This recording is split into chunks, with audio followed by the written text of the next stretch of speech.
jatuh, gak ada yang nangkep. Tapi kalau gue berhenti, ada yang ikut runtuh.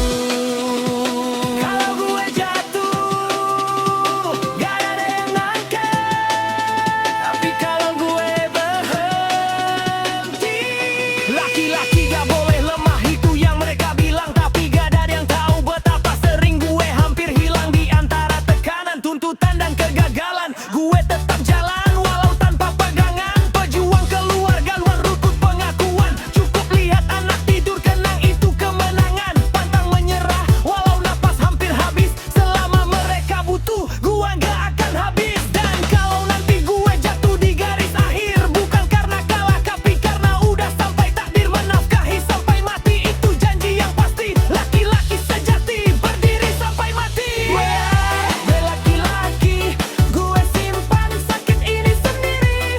Pantang menyerah walau hampir mati, demi mereka gue berdiri lagi.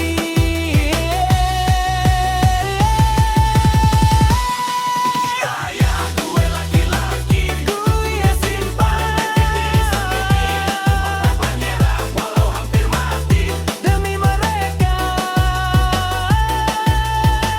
gue berdiri lagi. Kalau suatu hari gue gak pulang lagi, bukan karena gue menyerah, tapi karena gue udah kasih semuanya sampai habis. Hip.